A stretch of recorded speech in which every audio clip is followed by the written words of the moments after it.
নমস্কার বন্ধুরা, সবরই রকমারিতে আপনাদের সবাইকে স্বাগত। আজকে আমি আপনাদের সাথে শেয়ার করতে চলেছি আলু কুমড়ো পটলের একটি নিরামিষ রেসিপি, যা লুচি, রুটি, পরোটা সবার সাথে সমানভাবে খাওয়া চলতে পারে। আর এই রেসিপিটি বানানোর জন্য আর এর স্বাদ শতগুণে বেড়ে যাবে এমন একটি মশলা আমি এতে ব্যবহার করব। তার রেসিপিটাও আপনাদের সাথে শেয়ার করব।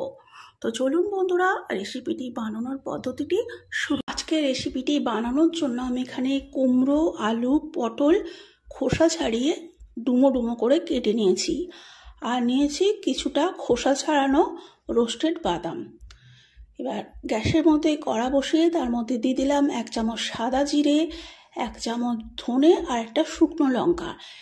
এগুলোকে একটু ড্রাই রোস্ট করে নেব, তারপর ঠান্ডা করে গুঁড়ো করে একটা মশলা বানিয়ে নেব। এই মশলাটা আজকে রেসিপিটার স্বাদটা অনেক গুণ বাড়িয়ে দেবে। এটাকে থালায় রেখে ঠান্ডা হতে দিলাম। এবার কড়ার মধ্যে দিয়ে দিলাম 2 বড় চামচ সর্ষের তেল। তার মধ্যে আমি পটলগুলো ছেড়ে দিয়ে ভেজে নেব। আমি এখানে রেসিপিটা বানানোর জন্য সর্ষের তেলই ব্যবহার করব। এতে রান্নার স্বাদ, গুণ, মান অনেক ভালো থাকবে। এখানে পটলগুলোর মধ্যে একটু নুন মিশিয়ে দিয়ে সামান্য নাড়াচাড়া করে ভেজে নিলাম। এতে পটলগুলো অনেক তাড়াতাড়ি নরমও হবে আর পটলের মধ্যে নুনটাও যাবে। ততক্ষণ বাটির মধ্যে আমি নিয়ে নিলাম 1 চামচ হলুদ গুঁড়ো, 1 চামচ লাল লঙ্কার গুঁড়ো, 1 চামচ জিরে গুঁড়ো, 1 চামচ ধনে গুঁড়ো। এর মধ্যে কিছুটা জল দিয়ে গুলে একটা মশলার পেস্ট বানিয়ে নিচ্ছি। আর এটাকে আমি 10 মিনিটের জন্য ঢাকা দিয়ে রেস্টে রেখে দেব। এবার পটলগুলো অনেকটা ভাজা হয়ে গেছে, বাদামি একটা রং চলে এসেছে। তেলের মধ্যে থেকে পটলগুলোকে তুলে একটা প্লেটের মধ্যে রেখে দেব। এবার পটল তুলে নেওয়ার পর যে তেলটা থাকছে কড়ার মধ্যে, সেই তেলের মধ্যে কেটে রাখা আলুগুলোকেও আমি ভেজে নেব। কড়ার মধ্যে আলুগুলো দিয়ে দিলাম। যতক্ষণ না আলুগুলোর মধ্যে একটা বাদামি কালার আসে ততক্ষণ পর্যন্ত নাড়াচাড়া করে আলু ভেজে নিতে হবে।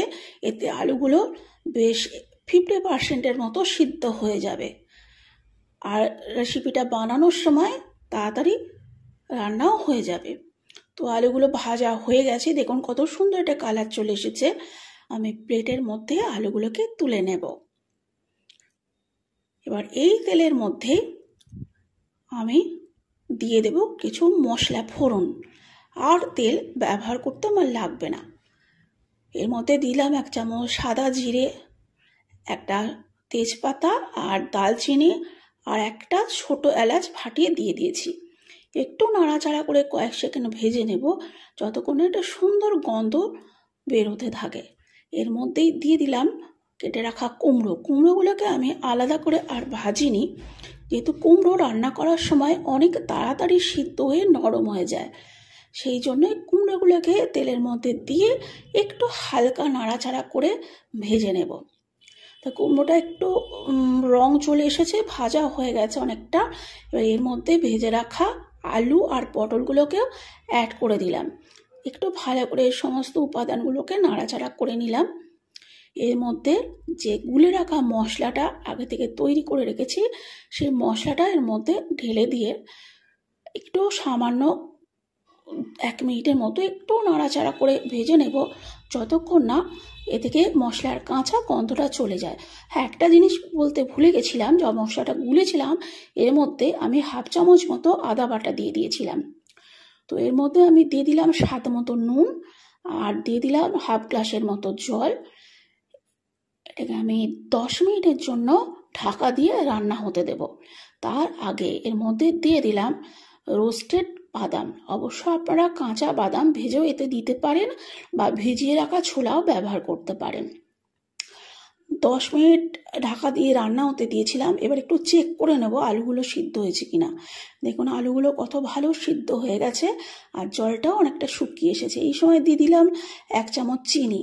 এতে স্বাদের সুন্দর একটা ব্যালেন্স থাকে। অবশ্য আপনারা চাইলে চিনিটা স্কিপ করতে পারেন।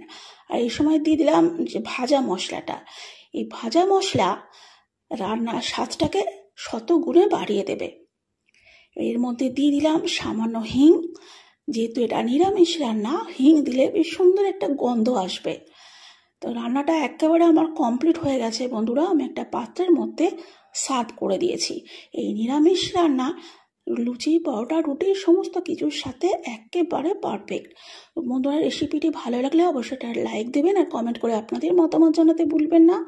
আর নতুন বন্ধুদের কাছে অনুরোধ রইল, আমার চ্যানেলটিকে সাবস্ক্রাইব করে পাশে থাকা বেল আইকন প্রেস করে অল নোটিফিকেশান অন করে দিন, যাতে আমি যখনই কোনো নতুন ভিডিও দেবো তার নোটিফিকেশান খুব সহজে আপনাদের কাছে পৌঁছে যাবে।